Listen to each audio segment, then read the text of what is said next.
Big boss నుండి బేబక్క out అయిపోయింది. ఎందువల్లంటే ఈమె ఎక్కువ కామెడీ చేస్తదనే ఉద్దేశంతో వాళ్ళు తీసుకున్నారు. ఈమె బెజవాడ బేబక్క సోషల్ మీడియాలో అనేక రకాలుగా సెటైర్‌లేసి అందరికి కామెడీ చేసి బ్రహ్మాండంగా అవన్నీ చేస్తా ఉంటది. అట్లాంటప్పుడు గ్యారంటీగా వాళ్ళు ఈ కామెడీ చేస్తదనే ఉద్దేశంతోనే వాళ్ళు తీసుకున్నారు. కానీ లాస్ట్‌కి వచ్చేటప్పటికి ఏమైందంటే వాళ్ళు కామెడీ చేయకుండా ఈమె ఎక్కువ సీరియస్‌గా ఉండడం, దానివల్ల వాళ్ళు చాలా ఫెయిల్ అయిందామె. అందుకని చెప్పి ఈమె ఎలిమినేట్ అవుద్దని ఓట్లు కూడా తక్కువ పడినాయి ఈమెకి. అందువల్ల ఎలిమినేట్ అయ్యే పరిస్థితి ఏర్పడింది. ఈమె మాట తీరును బట్టి, ఈమె వ్యవహరించే దాన్ని బట్టి, సోషల్ మీడియాలో ఈమె మాట్లాడేదాన్ని బట్టి కామెడీగా బాగా ఎంటర్టైన్ చేస్తది. బిగ్ బాస్‌లో ఈమె మంచి పేరు తెచ్చుకొని చాలా ఓవరాల్ ఉంటదని అనుకుంటున్నారు.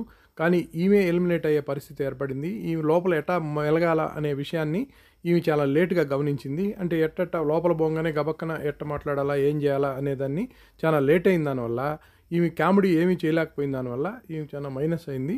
అందువల్ల ఈ బేబక్క ఎలిమినేట్ అయ్యే పరిస్థితి ఏర్పడింది.